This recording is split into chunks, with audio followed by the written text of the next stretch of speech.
tal? Bienvenidos a una nueva edición de En el Círculo. Y hoy tenemos un tema que créame que le va a ser útil, importante y que desde ahora se lo digo, le pido que lo comparta, porque vamos a hablar de los efectos que tiene el tema de COVID, de los que a muchos me parece que no hemos hablado lo suficiente. Y para eso déjame saludar a Omar Bello Chaboya, él es investigador de la Facultad de Medicina de la UNAM. ¿Qué tal, Omar? ¿Qué tal? Mucho gusto, muchas gracias por invitarme y espero todos estén bien en su casa. Ojalá así sea, Omar, y también a Carol Perelman, ella es química farmacéutica bióloga por la UNAM. ¿Qué tal, Carol? ¿Cómo estás, Mario? Gracias por la invitación. Al contrario, Carol. Oye, pues empezamos contigo y poniendo en la mesa el tema, porque me parece que hemos hablado mucho de los síntomas del COVID, ¿no? Entonces ya todos son si pierdes el olfato y el gusto. Y luego hemos platicado un poco de lo que pasa en los días del COVID, la baja de oxigenación, la temperatura, el dolor de cuerpo. Pero poco hemos hablado, Carol, me parece que poco con la seriedad con la que ustedes lo han venido haciendo, de las secuelas y de los efectos que tiene el COVID, que no son en lo inmediato, sino que pueden ser de mediano y largo plazo. Cuéntanos, por favor, porque me parece el gran tema del que tenemos pendiente hablar. Sí, Mario, es un tema importante porque fíjate, la enfermedad de COVID yo pienso que se divide en tres partes. O sea, está la parte aguda, la parte inicial, cuando se detectan los síntomas, que es más bien la parte viral, que es cuando el SARS-CoV-2, que es este virus, infecta nuestras células, se replica y entonces empiezan los síntomas, se detecta y en muchas personas, en el 80% de los casos, se resuelve y Ujú. ahí se acaba, ¿no? Pero en el 20% de los casos pasa la segunda etapa, que sería la etapa inflamatoria, que es cuando baja la oxigenación y las personas requieren atención hospitalaria y todo esto, como bien dices, pues ya medio lo sabemos de memoria, lo hemos estado escuchando, tenemos ya en el mundo 115 millones de casos confirmados, Ujú. esto ya lo hemos estado viendo y la atención ha estado en esta fase. ¿Por qué? Porque es la fase donde hemos perdido muchas vidas y Ujú. donde las personas, bueno, pues están atentas a su progreso. Sin embargo, está esta fase final, que es la fase postaguda, la parte después de que cuando ya se va el virus, digamos, se elimina el virus por completo Ujú. y quedan las secuelas. Y entonces estábamos escuchando por ahí de marzo, abril, mayo, junio, en algunos grupos sociales, ¿no? En Facebook, etcétera, empezaba la gente a decir, oye, a ver, me quedé sin olfato más tiempo, ¿no? O me quedé con fatiga, ¿será esto ansiedad? Diferentes síntomas, signos, diferentes secuelas. Y Ujú. bueno, pues la mirada estaba más bien y la atención estaba más bien en la parte aguda, en salvar vidas. Y no se veía con tanta atención hasta por ahí del verano que estos grupos que se comenzaron a organizar de pacientes tuvieron la atención de la Organización Mundial de la Salud para reconocerlos. E incluso no tenía un nombre esta condición hasta hace una semana que el doctor Fauci, que es el que lleva más bien, ¿no?, la batuta en Estados Unidos de la pandemia, le puso su nombre y se llama secuelas de post-COVID, ¿no? De post-COVID agudo, PASC. Sus iniciales son PASC. Entonces nos juntamos un equipo, somos 7 científicas, nos juntamos para revisar toda la literatura que se ha estado publicando y que se publicó todo el 2020, médica, en revistas de alto impacto, en revistas revisadas por pares, y revisamos toda esta literatura que hablaba de las secuelas del COVID, que son los signos, los síntomas y los parámetros de laboratorios anormales. Y lo que quisimos hacer es explorar realmente y cruzar los datos en lo que se llama una revisión sistemática y luego un metaanálisis para encontrar la prevalencia de esto y empezar a darle más sentido, más números, realmente encontrar qué tan relevante, qué tan significativo están las secuelas De de acuerdo. COVID-19. Y sobre eso vamos a estar hablando a lo largo del programa, porque me parece que un estudio de de esta importancia, primero va a legitimar de alguna manera el sentir de mucha gente, ¿no? Esto que tú apuntabas, Carol, yo entiendo que evidentemente aquí hablamos de ciencia, pero también hablamos de cómo se siente la gente y que no lo volteen a ver raro de cómo, hombre, ¿cómo por COVID vas a tener esto? Bueno, pues sí, y está documentado y es importante atenderlo. Pero a ver, Omar, yo quisiera, antes de que entremos al detalle, preguntar algo que a lo mejor es una barbaridad, pero ¿por qué pasa todo esto? Porque estábamos como acostumbrados a que las enfermedades las asociamos con daños o secuelas a ciertos órganos. Y yo no sé, me ha llamado mucho la atención, pues que de pronto hay tantas aspectos en donde el virus termina generando este tipo de secuelas, porque hay quien te dice que le afecta a la piel, hay quien te dice que es cardíaco, hay quien te dice que tiene que ver con la fatiga, lo que decía Carol de, el otro día me decía una persona, bañándome me canso, ¿no? Nada más con bañarme ya termino agotado. Eh, ¿Por qué se produce esto, Omar? ¿Qué explicación tenemos? Muchas gracias. Pues bueno, lo primero es reconocer que a diferencia de muchas otras enfermedades infecciosas, que ya se pueden considerar endémicas, como pudiera ser la influenza o como pudieran ser algunos otros coronavirus que son más estacionales, no habíamos tenido una enfermedad infecciosa de esta magnitud de transmisión a nivel global en más de 100 años. Entonces, la infección por SARS-CoV-2 llega y toma por sorpresa al mundo y se esparce por muchísimas partes, ¿no? Eso también obliga y presenta un reto a la comunidad científica y a la comunidad médica. Y entonces, muchas personas de muchísimas disciplinas que a veces no necesariamente se involucraban en la investigación médica, entraron y se dieron a la tarea de atacar esta nueva amenaza que surge para la salud a nivel global.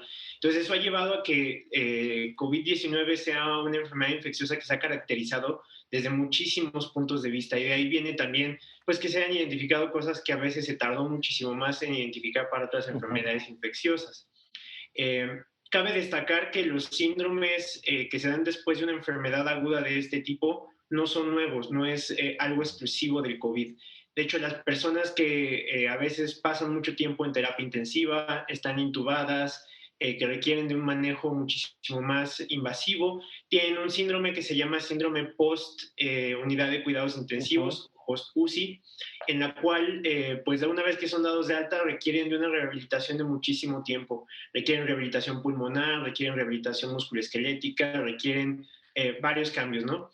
Ahora, como bien comentaba Carol hace un momento, esto no es exclusivo, o la enfermedad post-COVID o los síntomas post-COVID no son únicos de las personas que tienen ingreso a unidades de cuidados intensivos o que se intuban. Se observan también en personas que tienen un curso más leve de la enfermedad. De hecho, se ha observado incluso en personas que saben que se infectaron y que no tuvieron síntomas en la etapa aguda, pero que después lo presentan. Y entonces surge desde luego la duda de por qué. Y otras enfermedades infecciosas nos pueden dar alguna clave. Por ejemplo, se han observado síndromes postinfecciosos en el virus del ébola, el cual también presenta algunas secuelas interesantes. Y hay una investigadora, una inmunóloga que se llama Kiku Iwasaki, que propone al menos tres grandes mecanismos. El primero es que quizá, y esto se ha demostrado, algunas partículas virales pueden persistir en los tejidos. Esto ya no es infeccioso, sin embargo quedan estos remanentes que pueden ser proteínas o pueden ser ácidos nucleicos y pueden iniciar una respuesta inflamatoria de bajo grado. Entonces son reconocidas por el sistema inmune y el sistema inmune ataca a diferentes tejidos. Existen Perdón, Omar, hay que te interrumpa nada más. Eso quiere decir que la gente se hace una prueba y da negativo Sí, desde luego. y que puede ser esto que estás explicando. Exacto. De hecho, Okay. estas personas pueden ya no tener positividad en PCR y se han tomado biopsias de diferentes tejidos y se ven en estos tejidos que se depositan estas proteínas o estos ácidos nucleicos, indicando que parte del virus está ahí, aunque ya no sea infeccioso. Y por otro lado, se ha postulado y se ha demostrado que los pacientes que tienen COVID-19 en la etapa aguda desarrollan anticuerpos que atacan al propio organismo. Entonces, estos se llaman autoanticuerpos. Estos son comunes en algunas enfermedades autoinmunes, como el lupus o como la artritis reumatoide. Y sugiere que la respuesta inmune ante COVID puede generar autoinmunidad y esta autoinmunidad puede atacar a diferentes tejidos. Entonces, esto nos lleva a pensar que sí hay un componente biológico muy fuerte. Sin embargo, hay otras enfermedades que también se parecen a lo que está pasando en los síntomas post-COVID y que se pueden atribuir a algunos otros fenómenos que no están completamente entendidos, como daño nervioso, factores psicosociales que también puede estar influyendo en la incidencia de diversos síntomas, y es ahí donde se vuelve muy complicado. Una enfermedad tan grande que afecta a tanta gente es muy difícil de sistematizar y sobre todo en este momento en el que todavía no sabemos lo suficiente. De acuerdo. Pero mira, por eso, justo por lo que nos estás diciendo, qué importante el trabajo de sistematizar la información y empezarle a dar eh, orden, ¿no? Y empezar a darle sentido. Yo quisiera, Carol, porque sé que la información que tienes es mucha y muy valiosa, que tú nos vayas proponiendo un poquito por dónde ir explicando, porque, por ejemplo, algo que a mí me ha llamado la atención y que creo que a la gente le preocupa es el tema de la salud mental, ¿no? Eh, Podemos empezar por ahí o por donde tú quieras, pero me parece que ese es uno de los temas que hemos escuchado, temas de depresión, que puede ser una combinación de lo que decía Omar, ¿no? Gente que estuvo en terapia, el nivel de estrés que por sí mismo, más las particularidades de COVID. Si quieres, empezamos, si te parece, entonces por ahí y vamos avanzando en diferentes áreas del cuerpo Sí. donde tú digas, mira, aquí hay que poner la mirada. Claro, ¿no? Y antes de empezar quizás por las regiones, Sí, explicarte y compartir con tu auditorio cómo se hizo este estudio y cómo llegamos a esto, porque ok. esto es importante porque nos va a dar el contexto. Fíjate que de toda esta revisión que hicimos encontramos 18,000 artículos que hablaban de Wow. post-COVID, que es un mundo, pero muchos hablaban de pacientes aislados, etcétera. Entonces tuvimos que poner un criterio, un filtro. Y lo que decidimos es tomar solamente estudios que tenían más de 100 pacientes, que estaban publicados en inglés, que estaban publicados en revistas revisadas por pares, y con eso nos quedamos con 15 nada más. O sea, Ok. con este filtro tuvimos 15, pero estos 15 estudios fueron estudios muy sólidos y Ujú. con ellos tuvimos 47,000 pacientes. O Ok. sea, esos estudios cubrían 47,000 Es el pacientes, universo, claro. que es un universo importante y además en diferentes continentes, en diferentes regiones. Había uno de México, uno de Egipto, uno de Australia, de Europa, Estados Unidos. Entonces, con eso nos dimos cuenta de la prevalencia, porque no es algo que sucede nada más en la esquina de mi casa, ¿no? O sea, es algo global y COVID ya nos mostró que, bueno, si está en un lugar el virus está en todos lados Que y esto se es muy está importante, comportando. porque luego solemos pensar que la anécdota la podemos generalizar, ¿no? Como a mí me pasó, como conozco a alguien que le pasó, no, ya lo que nos estás diciendo aquí no es este caso, que ¿No? pudo haber sido que se combinó con una condición previa que tenía y a lo mejor por ahí va la explicación. En este caso ya nos estás hablando de un universo mucho más importante, ¿ok? Claro, y entonces cuando cruzamos estos datos, encontramos que 8 de cada 10 personas recuperadas de COVID-19 tenían algún síntoma, tenían algún efecto a largo plazo, 8 de cada 10, y eso es altísimo, Claro. porque si lo llevamos, por ejemplo, al entorno nacional, o sea, estamos hablando que en México tenemos 1,6 millones de personas recuperadas de COVID-19, de las cuales el 80% estamos hablando de 1,2 millones de mexicanos que no regresaron a su estado de salud Ujú. pre-COVID inmediatamente después. Claro, Mario, que puede ser que a las 3 semanas, un mes, hayan recuperado, por ejemplo, la fatiga se haya desaparecido, o la pérdida de cabello, o como tú bien decías, las ansiedades y todos estos síntomas que ahorita nos echamos un clavado a explorarlos. Pero aquí la importancia, y bueno, nuestro estudio tomó desde 2 semanas hasta 110 días, porque es lo que cubrían estos 15 estudios, pero muchos van más allá de 110 días, o sea, muchos van hasta 6 meses. Se han reportado gente que no ha regresado a su estado de salud pre-COVID, y estamos hablando entonces de secuelas de salud Ujú. pública, porque eso no nada más va a quedar en las Claro. personas, es un universo importante de personas que no están regresando quizás a sus trabajos o a sus funciones habituales, y claro que eso va a tener un impacto, ¿no? Pero bueno, a ver, hablemos ya más ahora sí de los síntomas. Ujú. Entonces, 8 de cada 10 tienen algo, Ok. algo, al menos un síntoma, y después de eliminar el virus. O sea, estamos Estos, hablando de que perdón, ya nada no más está para el entender, virus. exacto. Este 8 de cada 10 son personas que pudieron ser asintomáticas. Esa es una gran pregunta porque todavía no lo sabemos. O sea, Ok, nuestro estudio cubrió desde COVID leve, ok, moderado, ajá, hasta grave. ya, Pero urge, Mario, saber si también asintomáticos quedan con claro. secuelas. Porque a lo mejor alguien está muy confiado de que la pasó muy leve y valdría la pena después checarse un poquito. Entonces, pero en este caso, digamos, este dato de 8 de cada 10 es de leve hasta quienes lo tuvieron más complicado. Exacto. Y Ok, algunos tuvieron solo un síntoma y otros presentan un abanico. Y por eso es importante quizás que los tratamientos sean más integrales, integrando también médicos de diferentes especialidades, fisioterapeutas, rehabilitadores, psiquiatras, psicólogos, porque es multisistémico muchas veces. O sea, hay gente que tiene depresión, pero también fiebre, pero también temas, arritmias, y también pérdida de cabello, y también pueden tener, por ejemplo, falta de aire. Y entonces podemos ir por áreas. Por ejemplo, el tema, te voy a mencionar los más frecuentes, que es sí, la fatiga. El 58% de los recuperados de COVID-19 tienen fatiga. ok, que eventualmente se resuelve, pero se parece quizás al síndrome de fatiga crónica que se presenta, por ejemplo, en la mononucleosis, ¿no? Después del virus de Epstein-Barr, quizás. Todavía no hay que echarle más vistazo a este tema, pero, por ejemplo, dolor o neuropatías, por ejemplo, quemazón en la piel, sudoración. Mucha gente se queja que amanece sudado toda la noche, ¿no? De la piel, perdón, Palpitaciones. ¿el de la piel en qué consiste? El de la piel es un dermatitis, ¿no? Digo, Ok. quizás el doctor Omar nos puede explicar más a fondo estas presentaciones, pero lo que nosotros encontramos sí es un universo, porque encontramos 55 distintos síntomas, signos y parámetros de laboratorio que no regresan a su normalidad. Y estamos hablando, por ejemplo, de exámenes de sangre que no están saliendo normales, ¿no? A niveles, parámetros normales, o rayos X que no están saliendo normales de pulmón.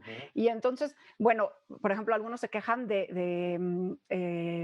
¿cómo se llama? Del insomnio, ¿no? Ok. O trastornos del sueño, de apnea, o sea, falta de aire durante el sueño, mareos. Y claro, muy importante, la pérdida de memoria, la falta de concentración. Se han desarrollado algunos temas de atención, dolores de cabeza, pérdida del oído, la pérdida del olfato. Y luego quizás también un llamado a los investigadores, porque muchos de estos estudios eran como encuestas cerradas. Entonces le preguntaban a los pacientes, a ver, ¿tienes A, B, C, D? Claro, Y el cuando paciente llenaba. a lo mejor era la E, claro. Y a lo mejor era la E, entonces como un Sí. llamado un poco a estos investigadores para que pongan un espacio abierto, porque sabemos que existen Claro, otros y no han sido reportados porque faltaba de el qué acuerdo. más, Vamos a hacer ¿no? una pausa y regresamos ahorita y justamente vamos a platicar con Omar también este tema de lo que significa para los doctores, para las doctoras, ahora atender esta etapa, porque en efecto, pues es el desafío más grande que hemos tenido en los sistemas de salud y hoy la mirada la hemos puesto en la emergencia, pero tenemos las competencias, recursos para atender esto que nos están contando, qué tendríamos que estar desarrollando, qué mirar. De eso, si les parece, platicamos regresando a este corte.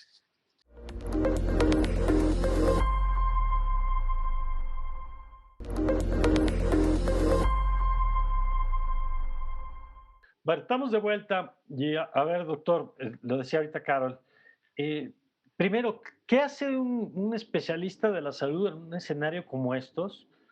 Porque yo no sé si el paciente primero está consciente de que ese insomnio o ese problema de sudoración o esa irritación en la piel, pues tiene que ver con COVID y si se está atendiendo.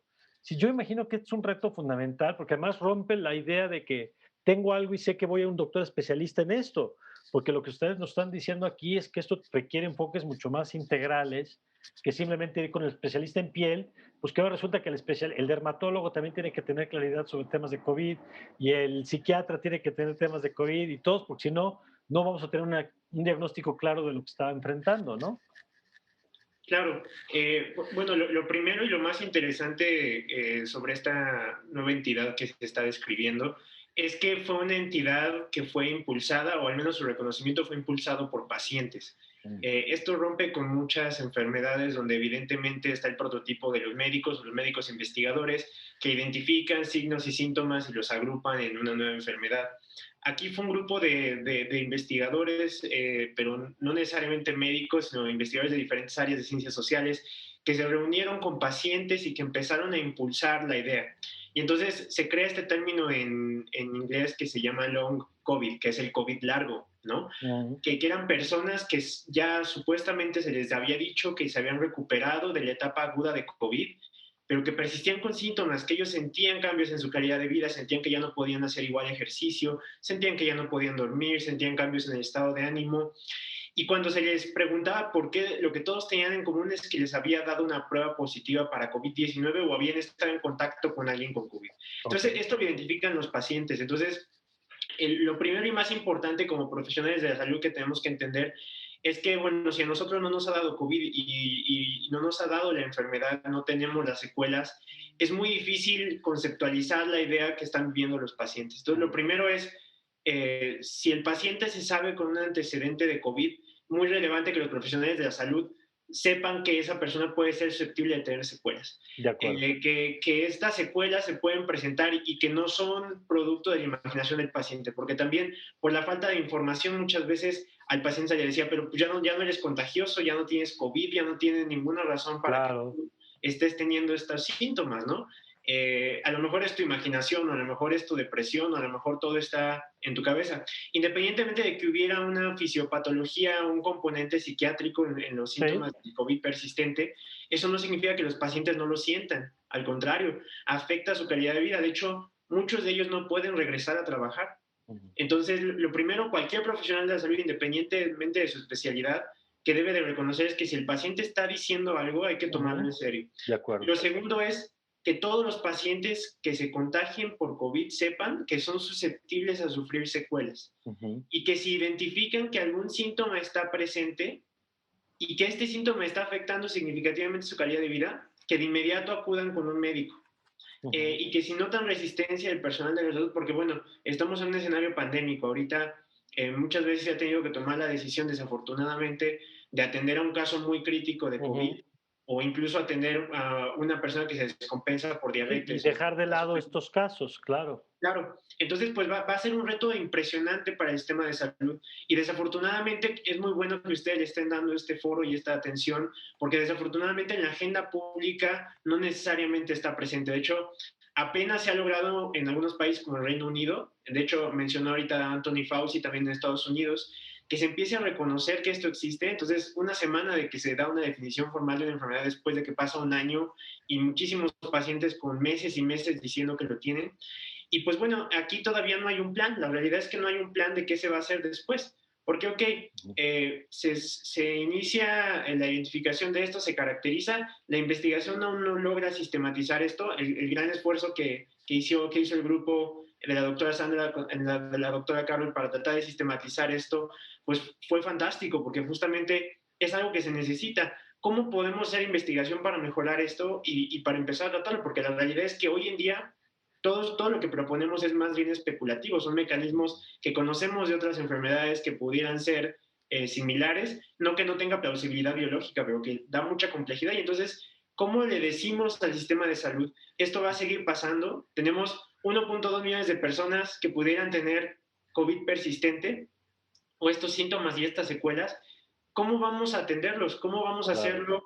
¿Y cómo les vamos a dar un seguimiento? Esa es una gran interrogante. La realidad es que ahorita no lo sabemos. Es brutal. Hace poco tuvimos un programa aquí en Justicia TV, justamente con dos especialistas, dos doctoras, a propósito de las secuelas de corazón y pulmones, específicamente, y nos explicaban cómo la falta de oxígeno puede hacer que el corazón trate de compensar, y entonces cómo tiene que haber una rehabilitación, que era el mensaje que dábamos justamente, que ellas nos compartían aquí. Y yo pensaba, bueno, ¿cuántos especialistas hay en rehabilitación en nuestro país que pueden ayudar a la gente a recuperar la condición que tenían antes y ahorita pues, todo lo que están hablando ustedes? Yo quisiera regresar, Carol, sobre el tema de algunos aspectos de las secuelas. Ya nos dabas un panorama de cuáles son las más frecuentes, pero ¿qué están encontrando, por ejemplo?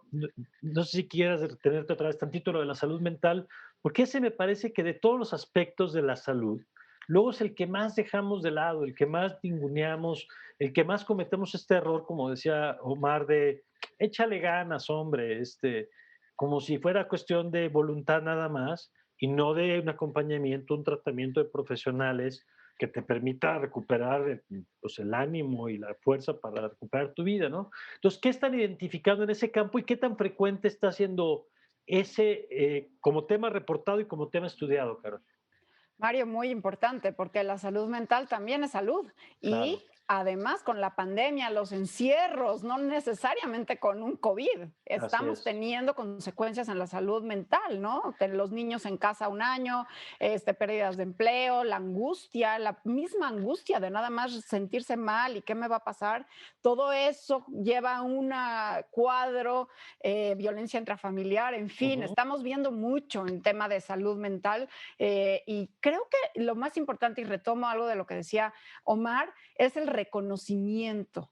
Conozco personas que sufren secuelas y que le han tocado la puerta a los médicos y los médicos dicen, a ver, ya te recuperaste, no te vas a morir, a ver, dame chance. Y eso es muy difícil porque las personas no se sienten bien. A lo mejor ya están fuera de peligro, Sí, sí, sí, pero eso no significa que ya estén pero se bien, les está claro. cayendo el cabello. Mm. O tienen una ansiedad brutal, ¿no? Entonces, bueno, en fin, toda la parte de salud mental sin duda se ha acrecentado y ahora la depresión, la ansiedad, todo esto. Entonces, creo que las personas que nos están escuchando y que sufren alguna de estas secuelas, sí vayan a pedir ayuda.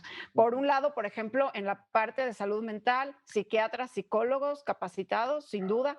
Muchas personas que se dedican a la rehabilitación, a la fisioterapia, están reorientando sus esfuerzos que antes a lo mejor veían maratonistas Así es. ¿no? Y ahora están viendo más rehabilitación pulmonar y mucho muscular, porque también una de las secuelas es en los músculos y en ¿no? En las articulaciones.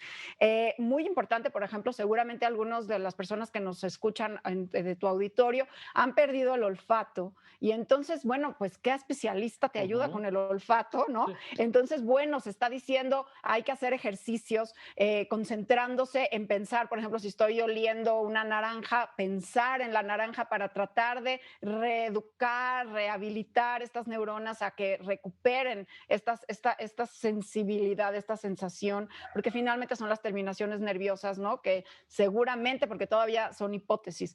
Entonces, por un lado es eso. Por otro lado es pues un llamado al sistema de salud de comenzar ya a también el reconocimiento de este tema Ujú. y tomarlo, porque en muchos lugares pues, fuera de México, desconozco si en México hay una realmente ya iniciativa formal de tener estas clínicas post-COVID, Mm. que son importantes, Mario, no nada más para atender a los ciudadanos, sino también para hacer investigación, porque necesitamos conocer más. Todavía no sabemos, por ejemplo, quién está en riesgo.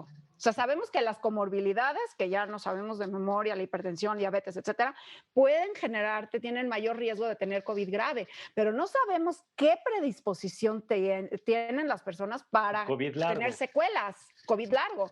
Ujú. No las conocemos. Entonces, necesitamos saber más de estas personas que tienen COVID persistente. Ni Necesitamos sabemos, perdón, ni sabemos si fue el tratamiento, el tipo de tratamiento, o sea, no tenemos la No explicación de por sabemos si qué. fue la edad, no sabemos si es una condición pre-COVID que los determinó, no sabemos tampoco si el género, ¿no? El sexo, Sí, no sí, sí. sabemos si cómo les fue en el COVID, es cómo están las secuelas, porque hemos encontrado secuelas desde leve, desde Ujú. COVID leve hasta COVID serio. Entonces, la edad, el tiempo de COVID, el tratamiento, todo eso puede ser un factor que puesto en la licuadora nos da secuelas, pero ¿por qué algunos sí, algunos no? ¿Por De qué acuerdo. algunos cabello y algunos no? ¿Por qué algunos ansiedad y otros no? Es como un caleidoscopio y para armar este rompecabezas requerimos de estas clínicas post-COVID que se enfoquen en evaluar todo esto y seguir al paciente y seguirlo durante este post-COVID para entenderlo muchísimo mejor y dar una mejor ayuda, una mejor atención. A ver, Omar, y en esto que señala Carol, que me parece fundamental, a lo mejor es muy pronto, pero en tu experiencia, en los grupos en los que tú participas, ¿qué tanta es la recuperación post-COVID también? Porque decía yo el caso que nos contaban de las. Entiendo que cada paciente puede ser distinto, depende del daño que haya tenido y por lo tanto qué tanto se pueda recuperar, pero en tu experiencia, digamos, son procesos que duran mucho las secuelas o con el tiempo puede ir atenuándose los efectos como los que nos has estado contando, o depende de la intervención oportuna para darle una recuperación, un poquito para que la gente que nos está viendo, que a lo mejor se identificó ya con algo de lo que ustedes nos han dicho, pues tenga horizonte, ¿no? De decir, bueno, sí, pero puede pasar, sí, pero necesito atención, sí, pero mejor me voy haciendo la idea de que hay cosas que llegaron para quedarse. ¿Qué estás viendo tú en el entendido de que esto es en desarrollo, digamos? Claro, pues bueno, lo primero es que la duración de los síntomas es altamente variable. Ok. Hay personas que en cuanto les da, por ejemplo, uno de los más frecuentes que persisten es la anosmia o ¿Qué la es qué, perdón? anosmia. La anosmia es un síntoma en el cual una persona pierde la capacidad para oler o Ok, percibir olores. sabores, ok. Y también hay, pues precisamente como el sentido del olfato está muy íntimamente ligado al sentido del gusto, existe otro síntoma que se llama disgeusia. Y la disgeusia es un síntoma en el cual una persona siente que las cosas le saben diferentes o feas o Mm. que no lo saben como recuerda. Este es de los síntomas más frecuentes de COVID-19 y se ha reportado que en algunas personas puede durar hasta 3 o 6 meses, ¿no? Eso es lo que se sabe hasta ahorita. Síntomas dermatológicos de la piel, que ya habían comentado hace un momento, se ha reportado que persisten hasta por entre 100 días y hasta 150 días, es donde alcanzan las series ahorita. Síntomas neuropsiquiátricos, que de los más importantes es la pérdida de la atención, ansiedad, depresión, pueden persistir desde 6 meses hasta 7, 8 meses, y es lo que se sabe ahorita, ¿no?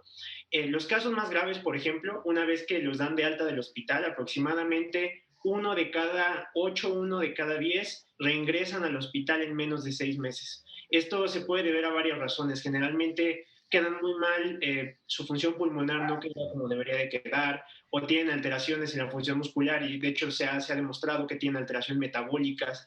Algunos sufren hiperglucemia, o si ya tenían predisposición a diabetes pueden llegar a desarrollarla. Entonces, esto complica mucho precisamente cómo dar atención a esta enfermedad, porque acaba de salir un estudio en Rusia hace un par de semanas que justo evaluó un poco de lo que comentaba Carlos sobre los factores de riesgo. Uno de los principales factores de riesgo que se sabe es que este es una enfermedad que parece ser más común en mujeres, no se sabe por qué. También parece ser más común en casos graves que requieren oxígeno. Hay una serie muy grande que se publicó en la revista científica Lancet, y aquellos que requirieron oxígeno, que estuvieron en la UCI, en la unidad de cuidados intensivos, requieren muchísimo mayor rehabilitación posterior porque sus síntomas son más marcados, son más exacerbados. Entonces, una persona, yo consideraría que para que se preocupe o busque alguna atención adicional, pues desafortunadamente, dadas las condiciones, quizá debería esperar un par de meses a ver si el síntoma mejora. Lo que sí es muy importante es si afecta significativamente su calidad de vida, y con eso me refiero a que esté afectando sus relaciones personales, laborales, o que le esté causando una condición que le impida realizar sus actividades normales, que de inmediato busque atención. Yo creo que esto no es algo que se deba menospreciar y que se debe de considerar desde un principio, que si bien hay personas que al mes desarrollan los síntomas, hay personas que se recuperan, no tienen síntomas por un buen rato, 2, 3 meses después empiezan con síntomas. Esto ya se... Ok. Entonces, no es igual para todos, no es que tengan síntomas y no se les quiten, a veces regresan. Y esto no se sabe por qué, quizás es por la hipótesis de los reservorios virales o por la hipótesis de los autoanticuerpos. Lo que sabemos es que pasa, y que en todos los casos son diferentes y son únicos, pero que lo que se tiene en común es el diagnóstico previo de COVID. Entonces, si las personas perciben esos síntomas, no duden en buscar atención si les está afectando. Yo creo que no hay ahorita no tenemos ningún criterio que diga esto sí es COVID persistente, esto no lo es. Claro.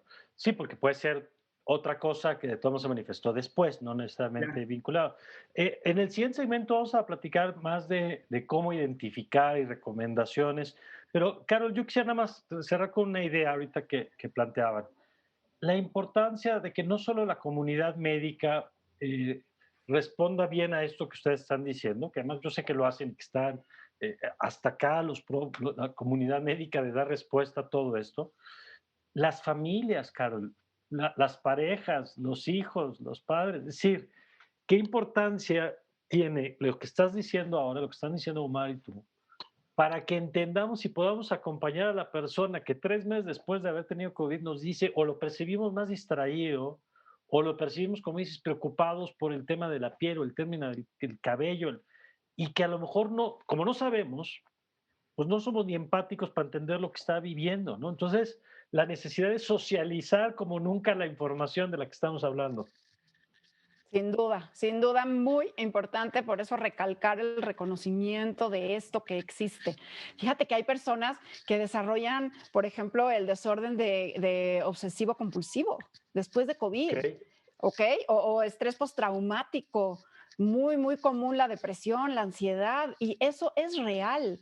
Y muy importante lo que dices, Mario, porque en muchas familias seguramente algunos de sus parejas, hijos, Ujú. tienen esto y sí hay que acompañarlos. porque qué frustrante, ¿no? Que te digan, no, ya, pasa solo, ¿no? Y Omar dijo algo muy importante, en muchos casos se recupera solo, porque Ujú. si la hipótesis de la inflamación, eso es lo que es, pues la inflamación llega un momento en que se puede resolver. Y entonces hay personas que pierden el cabello y luego y luego se frena esta caída, ¿no? O se van a resolver, por ejemplo, el tema de las palpitaciones o de la falta del sentido del olfato. Entonces, paciencia, pero sí empatía, mucha, mucha empatía. De acuerdo, vamos a hacer un nuevo corte y vamos a regresar con recomendaciones para la gente que nos está viendo, para la comunidad médica que también nos está acompañando en este programa. De esto y más vamos a platicar regresando a esta pausa. Ya volvemos, esto es En el Círculo. Está usted en Justicia TV.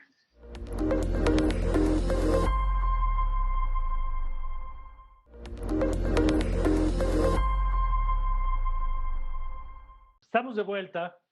Y a ver, Omar, Carol ha dicho varias veces el tema de los estudios clínicos como una manera de detectar esto de lo que nos están hablando, ¿no? A veces que supongo que es muy evidente, muy visible, alguna manifestación de las que nos están contando, pero a lo mejor hay otras que hasta que haces el estudio, decía Carol, la placa, la radiografía, ¿no? Y ahí de pronto brinca, o el estudio de sangre.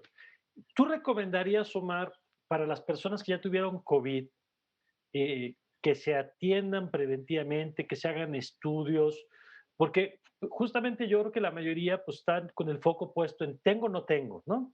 Ya cómo va evolucionando, en qué día va, ya salí o no salí. Y que una vez que pasamos esa etapa, pues un poquito bajar la guardia y no estamos necesariamente, porque no sabemos, ni pendientes de monitorear estas cosas, y a lo mejor la detección oportuna nos permite una intervención más oportuna, ¿no? Entonces, ¿qué tipo de estudios o prácticas recomendarías tú frente a esto que estamos viendo? Claro. Pues primero quiero enfatizar que ha habido muy poco de investigación en torno al papel que tiene la prevención. Digo, sí ha habido poco en cuanto a la caracterización y en cuanto al tratamiento, todavía en cuanto a prevención muchísimo menos. Mm. Siguiendo el prototipo de las enfermedades que son potencialmente prevenibles, generalmente cuando nosotros identificamos una enfermedad prevenible, a lo que nos vamos es a los factores de riesgo, ¿no? Entonces aquí una pregunta medio complicada sería riesgo específicamente de qué, de la no recuperación, de la prolongación, de que algo persista, de que algo no persista. Y eso es algo que desafortunadamente aún estamos un poco lejos de tener claro. Se han hecho estudios, por ejemplo, y esto se ha hecho en personas asintomáticas, que le sacan, por ejemplo, una tomografía en los pulmones e identifican daño pulmonar en estas Ujú. personas que tuvieron COVID, ¿no? Aunque no tuvieron ninguna bronca durante esos días, claro. Exacto, que aparentemente no desarrollaron síntomas y tuvieron, sin embargo, daño pulmonar. O hay personas que se les ha visto que se les elevan algunos marcadores de daño del corazón, que si se los miden en sangre se pueden identificar. Ahora, la pregunta no es si este daño ocurre o no. Evidentemente hay un proceso inmunológico que está atacando al virus. Ujú. La pregunta es si estas alteraciones persisten y cuál es su significado clínico. Quizá ahorita, en esta etapa en la que estamos de investigación, una de las cosas que son más evidentes es que lo que se afecta es la calidad de vida de las personas. Y entonces lo más importante ahorita es prevenir que esa calidad de vida se deteriore. Ujú. Entonces, si yo recomendara alguna intervención sería, por ejemplo, si están notando que antes hacían actividad física y su trabajo depende mucho de hacer actividad física, por ejemplo, una persona que trabaja en la construcción o que trabaja en limpieza o cuyo trabajo involucre activamente actividad física, pues evidentemente que se esté cansando, que no esté pudiendo tener un funcionamiento normal, pues requiere una atención y va a requerir recibir rehabilitación pulmonar, recibir rehabilitación física y que esto mejore. Entonces, la percepción del paciente, diría yo, es la mejor prueba diagnóstica ahorita en COVID persistente. Si la persona siente ahorita que esta afección está impactando significativamente en su calidad de vida, pues que de inmediato busque rehabilitación y que esto le ayude. En cuanto a alguna prueba, pues por ejemplo, de hecho el estudio que hicieron la doctora Sandra y la doctora Carol demostró que se alteran muchos factores de laboratorio y que se alteran por cierto tiempo. De nuevo, no tenemos mucha claridad en cuanto a cuál es la implicación clínica de estas alteraciones, entonces de entrada no recomendaría ninguno de ellos de rutina. Solamente saber que si se toman, estas pudieran estar alteradas y estas alteraciones serían esperadas dentro del cuadro de la enfermedad. pero no necesariamente tendría alguna implicación ninguna, ni alguna indicación hacerlo de forma rutinaria o sistemática. De acuerdo. Pero por lo pronto saber que puede brincar y que si te lo ves extraño, pues puede tener ahí la explicación, Carol, de por qué estoy viendo lo que estoy viendo, ¿no? Sí, sí, y fíjate que muchas de las formas como se recabaron los datos que utilizamos para nuestro estudio fueron llamadas telefónicas de seguimiento, o sea, Ok. instancias de salud que dijeron, a ver, vamos a explorar en nuestra área si alguien se siente mal. No era gente que había salido del hospital, sino eran gente que Ujú. estaban en sus casas. Hicieron llamadas y encontraron gente que había tenido COVID y que no había regresado. Entonces, mira, quizás las recomendaciones, Mario, yo las vería en 4 planos. Muy bien. El primer plano, salud pública, ¿no? Muy importante, el reconocimiento, el seguimiento y también el enfoque, porque mira, estamos muy enfocados en algo sustancial. Ahorita estamos salvando vidas, estamos previniendo y estamos vacunando, sumamente importante. Sí. Pero otro es este escenario, ¿no? Lo que nos está dejando COVID son estas secuelas y es un impacto en la salud pública. Ujú. Entonces, bueno, atenderlo por ahí. La segunda, a los científicos, un llamado a los científicos a que le echen ojo a todo esto.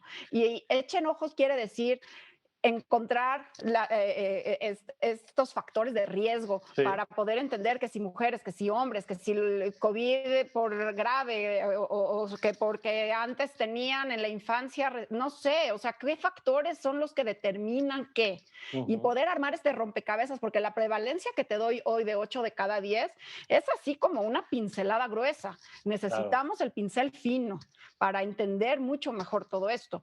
Y entonces ahí me voy a la parte médica, la recomendación médica de los clínicos, de los que están Ujú. recibiendo hoy llamadas de pacientes, es la empatía, lo que tú muy bien decías, la empatía, igual que a los familiares, y también estas clínicas, estos seguimientos, Ujú. para poder entender mejor, y el llamado a los rehabilitadores, a los fisioterapeutas, a todos estos equipos también, psiquiatras, psicólogos, para que puedan armar estos equipos multidisciplinarios para atender a los pacientes de forma integral.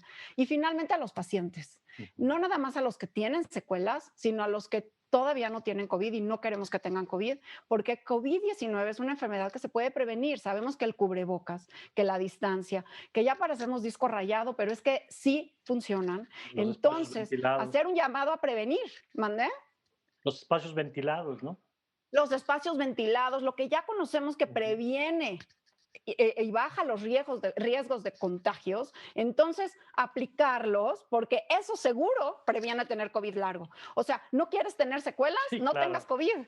claro. Empecemos por ahí, Sí, ¿no? sí, de Estábamos acuerdo. hablando ahorita de pinceladas y trazos gruesos. Hablemos de trazos gruesos también. No queremos personas contagiadas porque también no queremos personas con secuelas. Y vacúnense cuando les toque, porque la vacuna es una medida de salud importantísima para prevenir enfermedades. Entonces, la vacuna, el cubrebocas, la sana distancia, los espacios ventilados, como dices, Mario, muy, muy importantes para prevenir COVID-19 y prevenir el PASC, prevenir los post-COVID. Y yo quisiera, Omar, de los elementos que nos acaba de dar Carol, que me parecen todos muy importantes, conocer tu perspectiva de dos.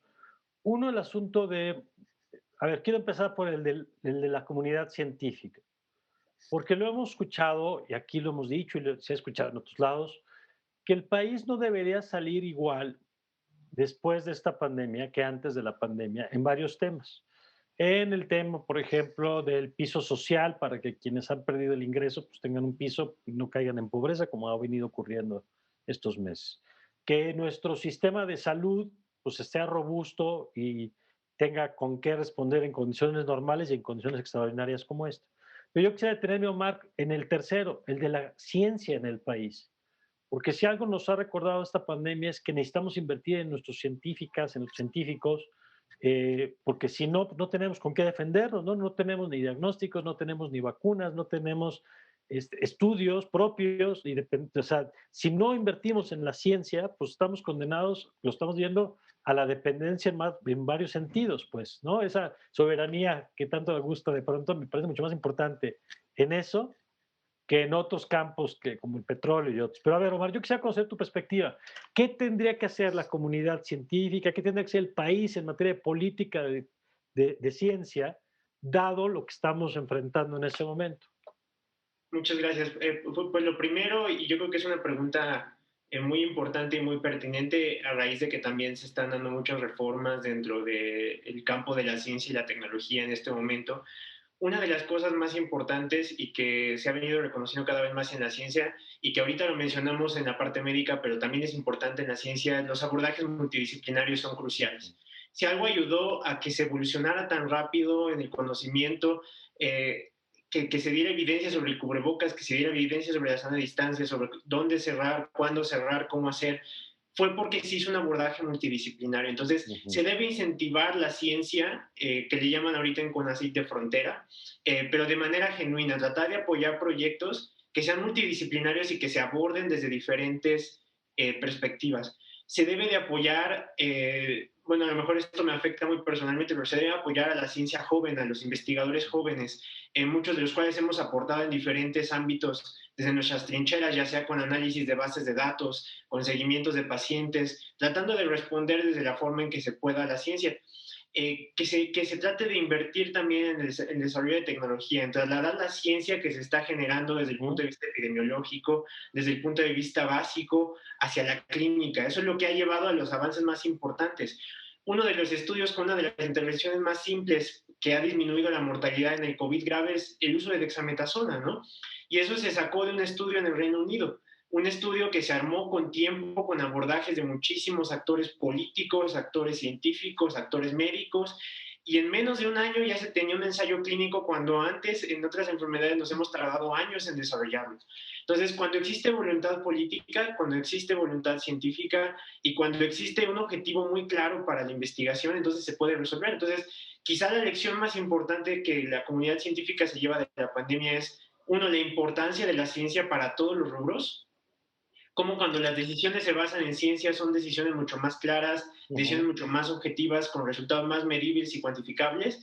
Y la segunda es que cuando nos apoyamos de diferentes disciplinas, podemos atacar un problema más rápido. Entonces, debemos pensar así en adelante para el envejecimiento, para la diabetes, para la enfermedad pulmonar obstructiva crónica, para la enfermedad renal crónica, para el cáncer. Para tratar de abordarlos de forma más rápida y más sistemática, tenemos que incentivar grupos de investigación, dejar el individualismo científico, porque eso en la pandemia curiosamente no existió. En la pandemia fue más de los grupos de apoyar, de colaborar, y eso es lo que nos va a ayudar a crecer. Yo creo que esas cosas son importantes y eso también debe de venir apoyado desde el gobierno. Abrir convocatorias que vayan enfocadas a grupos multidisciplinarios, a grandes consorcios, a grandes colaboraciones.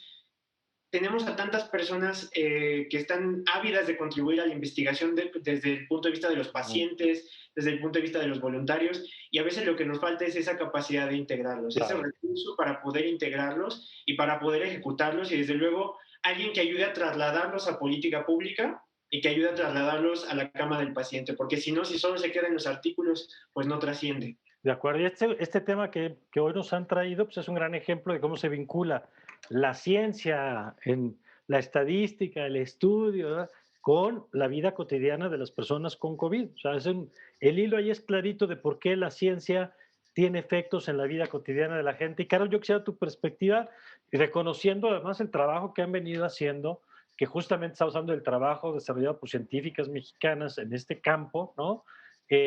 Pero conocer, pues, hacia dónde, en tu opinión, tendría que ir esto, porque lo que estamos haciendo pues, necesita más apoyos y todavía hay muchas dudas como las que tú y Omar han estado planteando en este programa. Sí, Mario, sumamente importante. Creo que la pandemia dejó en descubierto la importancia que tiene la ciencia en la seguridad de las personas, en tener una mejor vida, en el desarrollo de las sociedades y, como tú bien decías, también en la independencia o dependencia que puede tener un país, ¿no? Y México tiene grandes científicos y tenemos mucho conocimiento, muchos científicos de alto nivel.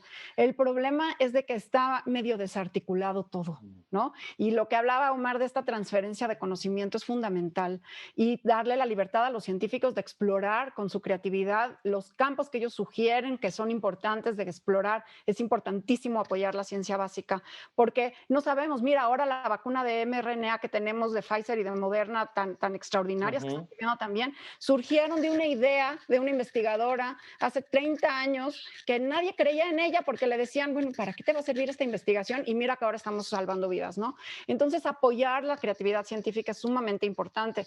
Y luego, también apoyar a esta transferencia de conocimiento y a la ciencia aplicada. Ujú.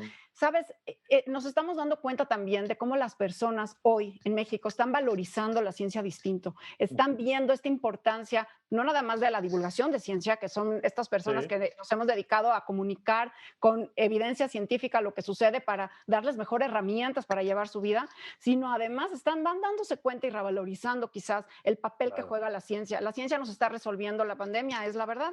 Claro que con un ambiente de política que nos facilita esto, porque las vacunas no las hubiéramos tenido solas. Necesitaban un ambiente, consorcios, apoyos y facilitadores para poder lograrlas también. La ciencia no puede sola, Así pero es. sin duda es una luz y entre más oscuro estuvimos, esa luz brilló más. Así Entonces, es. hay que apoyarla. Me gusta esa figura. Nos quedan un par de minutos, Omar, y yo quisiera retomar el segundo punto que planteaba Carol. Uno era este de la comunidad científica y el otro es el de la política pública. Ya han hablado, por ejemplo, de clínicas post-COVID. Entendiendo que este tema lo dejamos casi en la mesa para que otro día podamos profundizar en él. Pero a ver, Omar, en tu opinión, si hoy tuvieras a las autoridades responsables de estos temas, ¿qué habría que mirar más allá de lo que ya ha dicho Carol que está hoy, que es la vacunación, salvar vidas, etcétera? ¿Qué seguiría, digamos, en tu opinión, como para nada más ponerlo en el radar de la discusión que viene en materia de salud? Claro, muchas gracias. Pues yo creo que lo más importante que hay que contemplar es que los modelos de atención, y no solo para COVID, ahorita COVID es evidentemente la situación de salud pública más apremiante del momento actual, pero tenemos que pensar a largo plazo. Tú comentabas cómo van a cambiar los sistemas de salud después de COVID. Pues nos debemos de enfocar justamente en el largo plazo. Y justo COVID persistente es una idea de por qué no podemos seguir resolviendo y tapando fugas momentáneas esperando que se acabe. ¿No? Tenemos que empezar a integrar los sistemas de salud, tenemos que favorecer la interoperabilidad de los sistemas de salud, tenemos que favorecer sistemas que permitan que múltiples actores dentro del campo médico, dentro del campo psicológico, dentro del campo social, puedan intervenir para mejorar la salud. Entonces, por ejemplo, hay modelos de atención que se han desarrollado, por ejemplo, en el Instituto Nacional de Nutrición, que se enfocan en atender al paciente con diabetes desde todas sus perspectivas, desde la Ujú. perspectiva profesional, desde la perspectiva psicológica, psiquiátrica, médica, y creo que eso necesita abordarse para todas las enfermedades. Ahorita COVID como que nos ha abierto los ojos de que esto ocurre no solamente para la diabetes, no solamente ocurre para la obesidad, no solamente ocurre para la enfermedad pulmonar obstructiva crónica o para la enfermedad renal crónica, ocurre para una gran gama de enfermedades. Y entonces se deben de incentivar el desarrollo de estas clínicas, donde pueda haber personal de rehabilitación, de psiquiatría, de psicología, personal médico, que pueda a lo mejor en una sola consulta, pudiera ser maratónica de un solo día, Pero abordar todo. el paciente se pudiera rotar y recibir toda esa atención integral, sería muy benéfico y ha demostrado ser muy útil en enfermedades como la diabetes. Cuando al Sí, paciente le da una atención integral, el paciente tiene mejores desenlaces, se empodera, se sí, hace cargo de su enfermedad y no solo eso, sino que disminuye sus complicaciones. Entonces, deben los tomadores de decisiones considerar transicionar el sistema de salud hacia eso. ok. Y tratar el COVID persistente es una forma de hacerlo, pues qué mejor forma, porque muchas personas van a estar afectadas, muchas personas se van a beneficiar de esto, y no solo eso, sino que se habló ahorita de la gran presión que sufrió el sistema de salud durante los picos pandémicos, cuando se saturaban las unidades de cuidados intensivos. ¿Qué va a pasar ahora donde se satura el primer nivel de atención? Sí, Por claro. personas que acuden por estos problemas, por estas alteraciones y que requieren atención, pues mejor remodelamos el primer nivel de atención, lo hacemos multidisciplinario, integramos médicos generales, Mm, psiquiatras, psicólogos y le damos al paciente una verdadera atención encaminada a atender de una forma multidimensional las enfermedades. de No acuerdo. dar solo la pastilla, pasar al paciente, que es lo más importante. Me parece central eso. Carol, un apunte final, por favor. Pues que todos se cuiden, usen sus cubrebocas, prevengamos más contagios, vacunarnos y a nivel salud, creo que vamos a salir fortalecidos, porque tenemos que salir fortalecidos. Este no va a ser la última pandemia, Mario. Vendrán quizás otros retos y pues el país creo que tiene que aprender también las lecciones y todas las comunidades dentro del país. Y muchas De gracias acuerdo. por el espacio. Al contrario, Carol, gracias, gracias, Omar, de veras, muy importante lo que nos han dicho en este programa. Ojalá en unas semanas, en unos meses, volvamos a sentarnos a platicar, ver qué ha pasado, qué nuevos estudios han salido, cuál ha sido la respuesta del sector salud, En fin, creo que este tema no lo podemos soltar. Yo les agradezco mucho la oportunidad de revisarlo con ustedes. Carol, muchas gracias. Gracias, gracias, Mario. Y gracias y felicidades por el trabajo que están haciendo. Carol, gracias, Omar. Muchas gracias. Muchísimas gracias y con todo gusto seguimos aquí en contacto. Gracias y gracias a usted por habernos acompañado, ya lo sabe, siempre se lo pido, pero mire, seguro, estoy seguro que conoce a alguien a quien ver este programa le puede hacer una diferencia, simplemente para reconocer que lo que está viviendo, pues no es la única persona que lo está viviendo. Compártalo, le va a hacer un bien. Mientras más socialicemos esto, mejor para todos. Yo soy Mario Campos y le deseo, como siempre, que tenga usted un magnífico, pero un magnífico día.